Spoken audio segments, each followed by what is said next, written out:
በኢራን ላይ ያልታወቁ አካላት ጥቃት መሰንዘራቸው ተሰማ።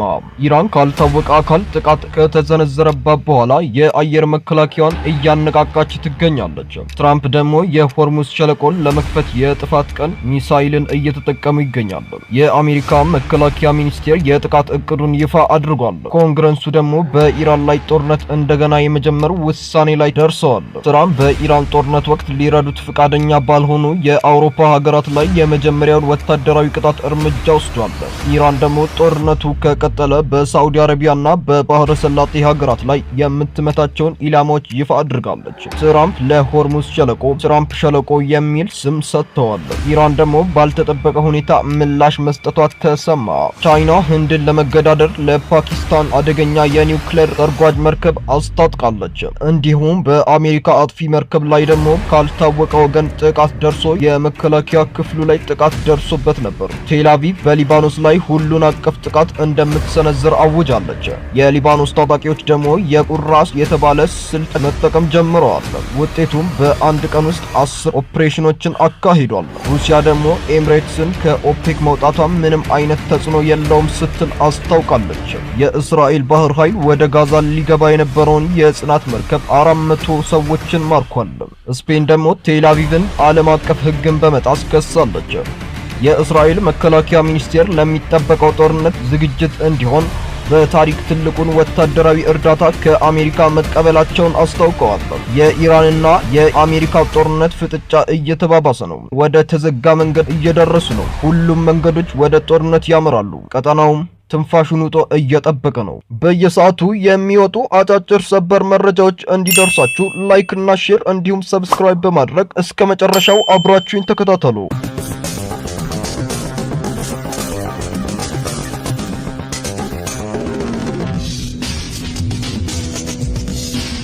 ብሉምበርግ እንደዘገበው የአሜሪካ ማዕከላዊ እዝ ዳርክ ኤጅ የተባለው እጅግ ፈጣንና ረጅም ርቀት ተወንጫፊ ሚሳይል በመካከለኛው ምስራቅ ለማሰማራት ፍቃድ ጠይቋል።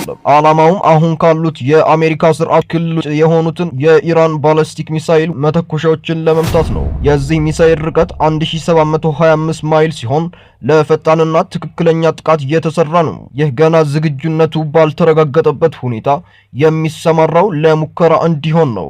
አክሲዮስ እንደዘገበው ዶናልድ ትራምፕ በኢራን ላይ ስላለው አዲስ ወታደራዊ አማራጭ ከማዕከላዊ እዝ አዛዥ ብራንድ ኩፐር ማብራሪያ ይሰማሉ። እቅዶቹም የሆርሙዝ ሸለቆን ለመቆጣጠርና የመርከቦቹን ደህንነት ለማረጋገጥ የሚደረግ አጭርና ጠንካራ ጥቃት ያካትታል። እንዲሁም የአሜሪካ ልዩ ኃይል የዩራኒየም ክምችት ኢላማ የሚያደርግበት ስራ ይኖራል።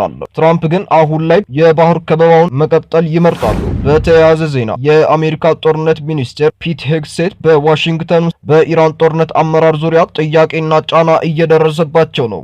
ኮንግረሱ ፍቃድ ለማግኘት ከህግ አውጪዎች ጋር እየተነጋገረ መሆኑን ገልጿል። ይህ በእንግዲህ እንዳለ ሴኔቱ በኢራን ላይ የሚደረገውን ወታደራዊ እርምጃ ለማቆም የቀረበውን የውሳኔ ሐሳብ ውድቅ ማድረጉ የውስጥ ፖለቲካ ክፍፍሉን ያሳያል።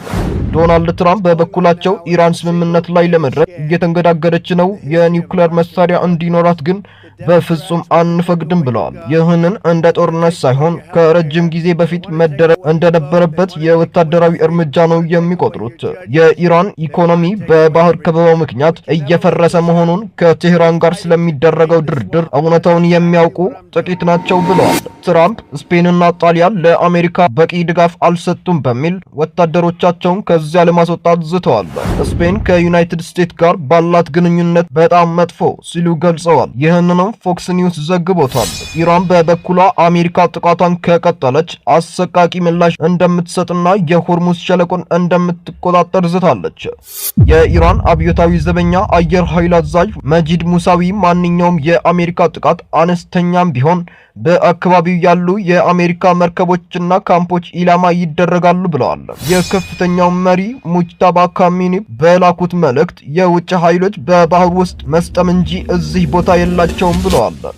የኢራን የውጭ ጉዳይ ሚኒስቴር አባስ አራክቺ ትራምፕ ለሆርሙዝ ሸለቆ ትራምፕ ሸለቆ የሚል ስም መስጠታቸው ትልቅ ስህተት ነው ሲሉ ተችተዋል። ከ400 ዓመት በፊት ፖርቱጋሎች ከሸለቆ ያባረረችበትን ቀን እንደምታከብርና ማንኛውም ሌላ ስም መስጠት ተቀባይነት እንደሌለው ገልጸዋል። ትራምፕ በጀርመን ቻንስለር ፍሪድሪክ መርዝ ላይ ጥቃት በመሰንዘር በሀገራቸው ጉዳይ ላይ እንዲያተኩሩና በኢራን የኒውክሌር ጉዳይ ጣልቃ እንዳይገቡ ነግረዋቸዋል።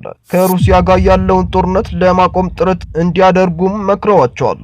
ሮይተርስ እንደዘገበው ቻይና ለፓኪስታን የመጀመሪያ የሃንጋር ክፍል ሰርጓጅ መርከብ አስረክባለች።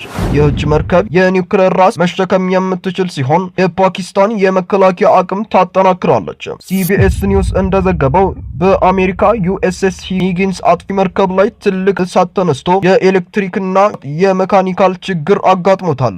ወደ ሊባኖስ ግንባር ስንሄድ የእስራኤል መከላከያ ሚኒስቴር እስራኤል ካትዝ የሊባኖስ ታጣቂዎች ከባድ ድብደባ ደርሶባቸዋል ብለዋል። በሜዳው ላይ ባለው መረጃ ደግሞ የሊባኖስ ታጣቂዎች በአንድ ቀን ውስጥ 10 ኦፕሬሽኖችን ማድረጋቸው ተገልጿል። የተባበሩት አረብ ኤሚሬት ከኦፔክ መውጣቷን ተከትሎ ሩሲያ የኦፔክ ፕላስ ስራ ይቀጥላል ስትል አስታውቃለች። ኔታንያሁ የፍልስጤም ደጋፊ የሆኑ መርከቦችን ወደ ጋዛ እንዳይገቡ ትዕዛዝ መስጠታቸውና ይህም በስኬት መጠናቀቁን ገልጸዋል። የስፔን ጠቅላይ ሚኒስትር ፔድሮ ሳንቼዝ ግን እስራኤል ዓለም አቀፍ ሕግን ጥሳለች ሲሉ ወቅሰዋል። አሜሪካ ባለፉት 24 ሰዓታት ውስጥ ከ6500 ቶን የሚመዝን ወታደራዊ ቁሳቁስ ለእስራኤል መላኳ ተገልጿል። ስለ ኔታንያሁ የፍርድ ቤት ጉዳይ ፕሬዝዳንት ይስሐቅ ሄርዞግ ምህረት ለማድረግ ፈቃደኛ ባለመሆናቸው ኔታንያሁ ከባድ ምርጫ ውስጥ መውደቃቸው ተገልጿል። ወይ ጥፋተኛነታቸውን አምነው ከእስር መዳን አሊያም እስከ መጨረሻው ክደው እስር ቤት መግባት ሊገጥማቸው ይችላል።